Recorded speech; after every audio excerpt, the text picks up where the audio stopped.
மார்கழி முதல் நாள் முதல் ஸ்ரீரங்கத்தில் இருக்கும் பரமபதநாதர் சன்னதியில் அமைந்திருக்கும் கண்ணாடி அறையில் திருப்பாவை தினம் ஒன்றாக அரங்கேறி வருகிறது. இந்த வரிசையில் இன்று 10வது நாள் 10வது பாடலான நோற்று சொர்க்கம் புகுந்த அம்மனை என்ற பாசுரத்தின் சிலை வடிவை இங்கு காணலாம். இதன் பொருள், முற்பிறவியில் பாவை நோம்பிருந்து கண்ணனை வணங்கி இந்த பிறவியில் மகிழ்ச்சியாக வாழும் பெண்ணே, உன்னை நாங்கள் பல முறையாக எழுப்புகிறோம், உனக்கு கேட்கவில்லையா? எழுந்திராவிட்டாலும் சரி, பதிலாவது சொல்லலாமே. மனமிக்க துளசி மாலையை தலையில் சூடியிருக்கும் நாராயணன் நாம் வேண்டிய வரங்களை தர காத்திருக்கிறார். ஆனால் நீயோ தூங்கிக் கொண்டிருக்கிறாய். தூக்கத்திற்கு உதாரணமாக கும்பகர்ணனை சொல்வார்கள். அந்த கும்பகர்ணன் தான் உனக்கு தூக்கத்தை தந்தானோ?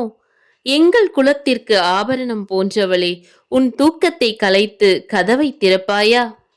ஒருவரை தூக்கத்திலிருந்து எழுப்ப முடியாவிட்டால் நல்ல கும்பகர்ணன் போல தூங்குகிறான் என்று கூறுவோம். இந்த நகைச்சுவையை ஆண்டாள் பல்லாயிரக்கணக்கான ஆண்டுகளுக்கு முன்பே சொல்லியிருக்கிறார். நாமும் அதிகாலையில் நம் தூக்கத்தை விட்டு எழுந்து இறைவனை வழிபட்டு பாவை நோம்பிருப்பது இப்பிறவிக்கு மட்டுமின்றி அடுத்த பிறவிக்கும் அருள் தரும் என்பதை இப்பாடல் மூலம் அறியலாம்.